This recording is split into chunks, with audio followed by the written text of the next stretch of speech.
I've lived in this apartment for 40 years. The curtains still hold the faint scent of lavender from when Raymond used to steam them himself. Insisting they'd last longer that way, the floor creaks in all the familiar places, and the wall near the hallway still carries the faint pencil marks from when Bryce was growing his height, rising year by year. Each line a timestamp I never had the heart to paint over. Every morning, I wake up at 6:30. Not because I have anywhere to be, but because my body has memorized the rhythm of a life spent caring. I boil 1 egg, toast 2 slices of bread, and make a pot of coffee, not the single cup machines everyone uses now, but the old percolator that gurgles like it's telling me stories. I set the table with care, even if it's just for me. Cloth napkin, not paper. Ceramic mug, not the chipped one. There's a dignity in routine. Bryce used to call every Sunday. He'd ask about my roses, about whether I was still going to bingo night with Marcia. But it's been weeks, months, maybe. The last time we spoke, he mentioned a new opportunity, a consulting job overseas. His voice was rushed. Isla was in the background, laughing at something I couldn't hear. I don't blame him. Life pulls people forward. I just hoped he'd circle back more often. Sometimes I stand by the window a bit longer in the evenings, just in case he calls and I need to grab the phone. He hasn't. Not yet. I watered the philodendron today. Raymond called it the stubborn one, the plant that survived every move, every season. It's still here. So am I. The knock on the door came just as I was putting away the dishes. It wasn't the neighbor's polite tap. It was firm, official. I opened the door, expecting Marcia or perhaps a delivery left at the wrong address. Instead, 2 men stood on the mat, buttoned up, clipped voices, carrying folders that already felt heavy in my chest before they spoke. "Mrs. Calloway?" the taller one asked. "Yes." He handed me a thick envelope. "We're here to serve a court-ordered notice of vacate. You have 24 hours to leave the premises." I laughed. It wasn't graceful, it just came out. Sharp and ridiculous. There must be a mistake. I've lived here since 1983. This is my apartment. The second man, younger, looked like he didn't want to be there. He glanced down at the papers, then at me, with something close to pity. "Ma'am, the records show the property was legally sold. Ownership has transferred." I stared at the envelope. The words didn't make sense. I hadn't sold anything. I hadn't even listed it. I hadn't missed any payments. This apartment was mine, was ours. Raymond and I had signed every page of the mortgage together. I still had the files in the cabinet under the microwave. I asked them to wait. I shuffled back to the kitchen, flung open the drawer, and pulled out the folder. Faded manila, thick with time. I flipped through the paperwork with fingers that wouldn't stop trembling. My name wasn't where it should have been. My name wasn't anywhere. The taller man cleared his throat. "We'll return tomorrow morning to confirm the unit has been vacated." I didn't walk them out. I just stood there, fingers gripping papers that meant nothing now. The door clicked shut behind them. I dropped into the kitchen chair, still holding the folder like it could explain something, as if it might defend me. But it didn't. Not when I picked up the phone and dialed Bryce. Not when it went to voicemail. Not even after the 3rd time. The moment the door closed behind them, I grabbed the phone with both hands like it was a lifeline. Bryce's number was still pinned to the top of my contacts. The little picture of him smiling, tan from a trip to San Diego, looked back at me like nothing was wrong. I pressed call. It rang. Once. Twice. 4 times. Voicemail. I hung up and tried again. Maybe the signal dropped. Maybe he was driving. Maybe it was a time zone issue, though I wasn't even sure where he was anymore. Still no answer. On the 3rd try, I left a message. I tried to keep my voice even. Tried to sound like a mother with a simple question. "Bryce, it's Mom. I just got some visitors at the door. Something about the apartment being sold. I think there's been a mistake. Can you call me back right away? I didn't say the word evicted. It caught in my throat like a betrayal I wasn't ready to say aloud.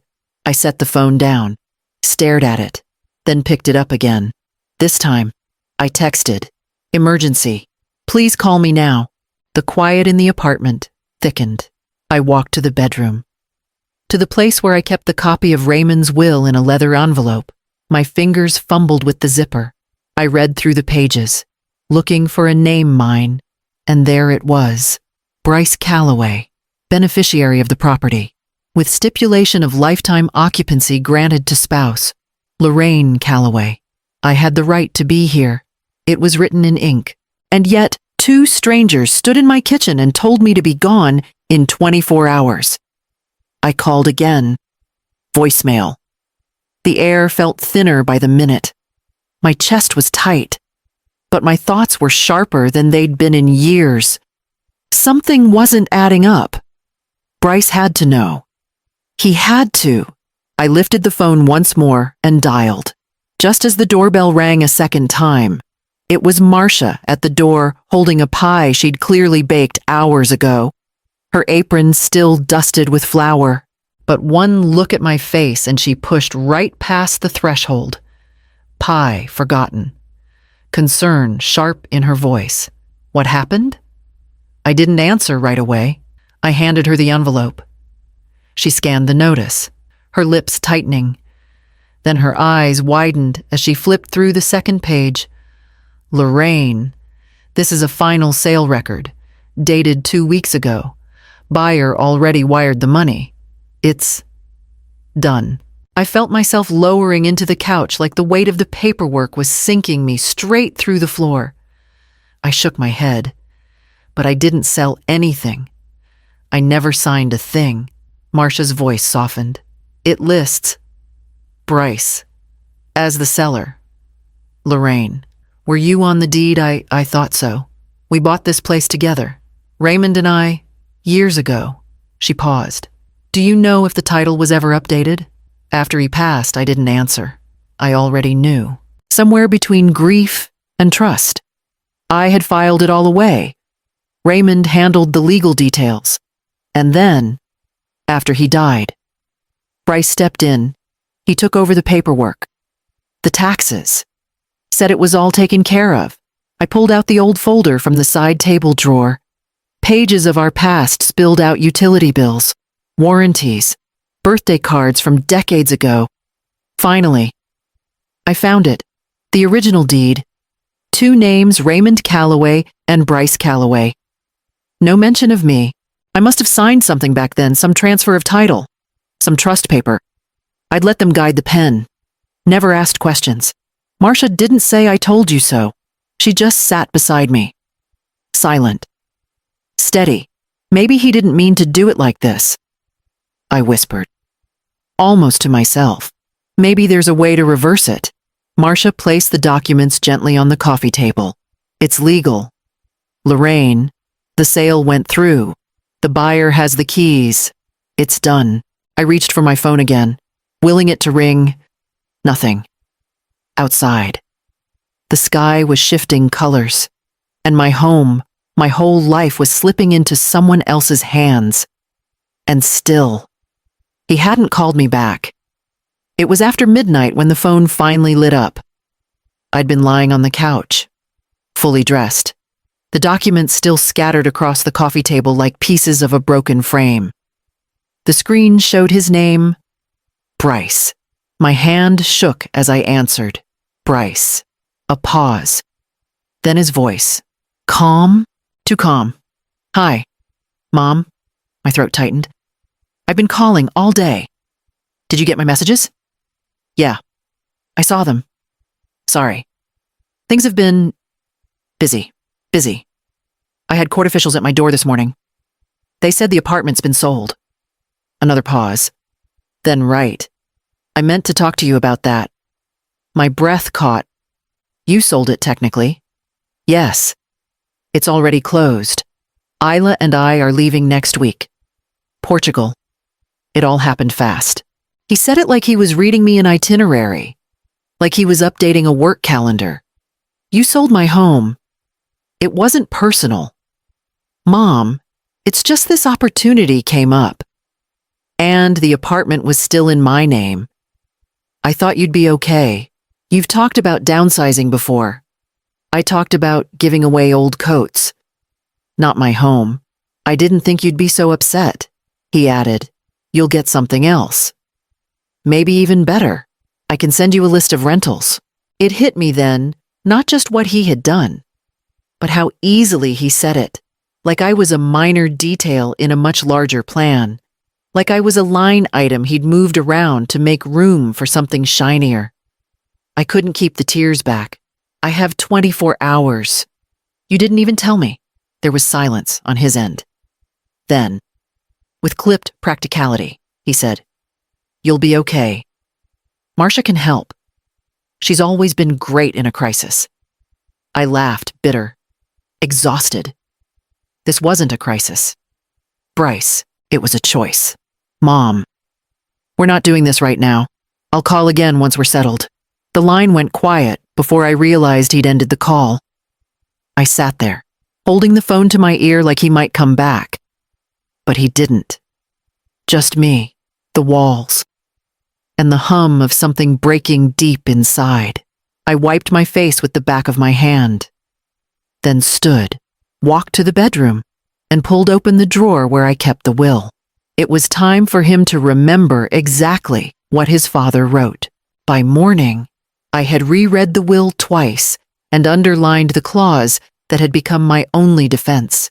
The property may not be sold or transferred without the written consent of Lorraine Calloway, who retains full right of occupancy until death or voluntary vacate. Raymond had insisted on that wording. I remember how particular he'd been about it. I hadn't thought much of it then. Now, it was all I had. I called Bryce again just after 8. This time, he answered, Mom? He sighed, like I was a delay in his itinerary. I won't keep you long, I said, keeping my voice steady. I just wanted to ask, did you read the will completely? There was a pause. I read enough to know the place came to me. But did you read all of it? Clause 17? Paragraph 3? He didn't respond. I waited. I'm not sure, he finally muttered. Why? Because... Bryce, I said, unfolding the paper in front of me. You can't sell the apartment without my written consent, and I never gave it. That can't be right. It is. Your father made sure of it. He left you the deed. Yes, but he gave me the right to live here until I chose to leave.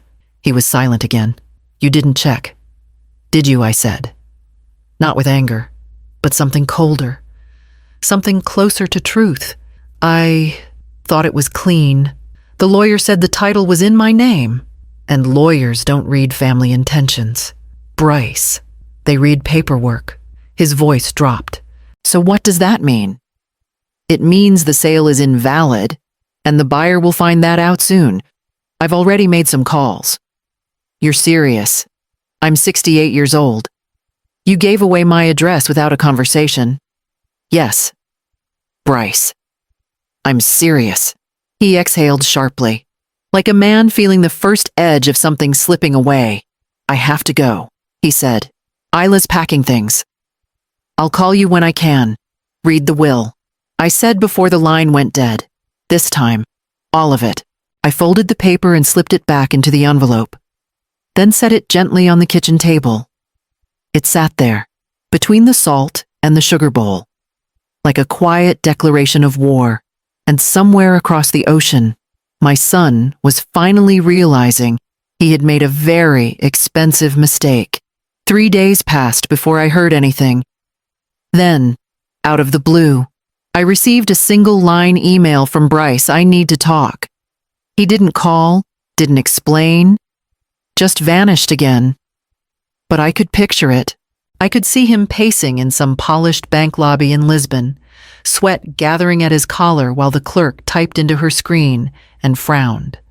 I imagined the moment the numbers came back, balance 0. He'd wired the funds from the apartment sale into a joint account with Isla, His idea of starting a future, her idea, it turned out, had been quite different. She was gone.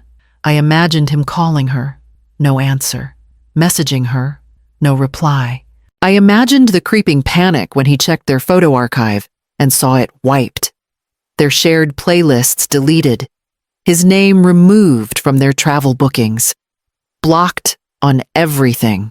By the time he realized it wasn't a misunderstanding, it was already too late. She had taken everything, every cent, every login, every illusion, and the apartment. He couldn't reverse that either. Because I had already filed a legal objection with the new title holder. My occupancy clause had put everything on hold. When he finally called, his voice had changed. It was lower now, stripped of its easy confidence. "She's gone. Mom," he said quietly. "I know. She drained the account. All of it. Every cent. She planned it." I said, "From the beginning." A beat passed. "I think you're right." Another pause. Then he added, almost to himself, "I thought we were building something." I let that sit between us. "You were," I said gently. "But not with her." He didn't ask for money. Not yet. Maybe he still had some pride left. Maybe he knew I wouldn't offer. We hung up without resolution. Just silence on both ends. But in that silence, I could feel the weight shifting. And for the first time since the knock at the door, I breathed in without feeling like something was closing around me. By the next morning, I knew exactly what I was going to do. The day I left the apartment, I didn't cry. I packed only what mattered. A few photographs, my favorite coffee mug, the quilt Raymond's mother made the year we got married. The rest I left behind, things tied more to habit than memory. Marcia showed up with a rented van and 2 thermoses of coffee. She didn't ask questions. She just wrapped dishes in newspaper and handed me rolls of tape like we were moving into something, not out of it. What Bryce never knew, what even Raymond once called our quiet insurance, was the account he opened the year after we paid off the mortgage. He'd deposited a few thousand into it every year, just in case. He'd say, "In case something ever goes sideways." I never touched it. Not when the roof leaked. Not when Bryce needed help with tuition. Not even after Raymond died, but after the knock on my door and the silence from my son. I knew exactly why Raymond left it there. The condo downtown wasn't flashy, but it had wide windows that filled the space with light, and a balcony that caught the evening sun just right. I paid in cash. No mortgage, no cosigners, no strings. Marcia helped me hang new curtains, bright yellow ones that didn't match a single thing I owned, but made the whole place feel like possibility. I painted one wall myself. My back ached for 2 days after, but I did it, on my own. Some nights, I still woke up expecting the creak of the floorboards in the old place, but in this new space, the silence didn't ache. It expanded. I wasn't rescued. I wasn't ruined. I had simply remembered who I was. When the envelope from Bryce arrived a week later, forwarded from the old address, I opened it with steady hands. Inside was a photo and a note. "Coming home. I hope you'll see me." I read it twice, then folded it back up. I had some thinking to do. He knocked just after 7. I had just sat down with a cup of tea and a book I wasn't really reading. I knew it was him before I even opened the door. Bryce stood there in yesterday's clothes. He looked smaller than I remembered, face-drawn, eyes unsure. He held his suitcase like he wasn't sure whether to ask in or walk away. I opened the screen and stepped out to meet him. "Hi, Mom," he said softly. I nodded. "You're back." He exhaled, like he'd been holding it for 2 months. I didn't know where else to go. I believed that. He stared down at his shoes, then held out an envelope.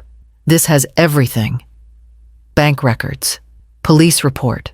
I've started trying to reverse some of the transfers. I know it's too late. I didn't reach for it." "What are you hoping I'll say I don't know?" he said. "That you'll talk to me, that you'll believe I wasn't trying to hurt you, that maybe you'll let me fix it. I looked at him. Really looked. The lines around his mouth. The slump in his shoulders. The weight of choices catching up. You forgot one detail, I said quietly. He looked up. What this was, never just an apartment. He nodded slowly, as if finally understanding that what he took wasn't square footage. It was safety. Memory. Trust. I know, he whispered. I'm not angry. I said, but I'm not the same woman who waited by the phone. Either. His eyes welled. I wouldn't blame you if you never spoke to me again. I will, I said, and surprised us both. But I won't be the one to come find you. Not anymore. He didn't ask to come in, and I didn't invite him. I watched as he turned and walked down the hall, slower than he used to. I stood in the doorway long after he was gone, until the wind picked up and reminded me I had left the kettle on. 3 days passed before he came again. No suitcase this time, just an uncertain knock and hands shoved deep in his coat pockets. I let him in. We sat across from each other in my new kitchen. The light was soft, the air steeped in Earl Grey. I slid an envelope across the table. He didn't reach for it right away. There's an address inside, I said. A small rental off Elm Street. I paid the first month. It's clean. Safe. Walking distance from the bus line. His jaw clenched, but he didn't speak. I didn't fill the silence. There's also a key, I added. Just one. You'll need to make your own copies. He finally looked at me. Why are you doing this? I took a breath. Because you're still my son. And because you need to know what it feels like to build something yourself. Not borrow it, not steal it. Build it. I have nothing left. You have time. That's more than some people get. He stared at the envelope for a long time. I don't deserve this. No, I said, you don't. He flinched, but I didn't soften it. This isn't forgiveness. It's a start. What you do with it, that's yours to carry. He nodded, slowly. The kind of nod people give when they've finally stopped looking for shortcuts. When he stood to leave, he looked around the apartment.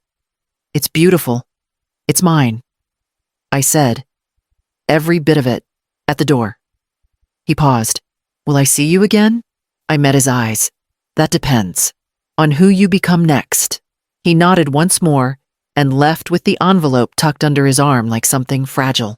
I watched him through the window, his shoulders hunched, the weight of the key heavier than the suitcase he carried before, and as the door clicked shut behind him, I turned back to the stove and poured the last of the tea.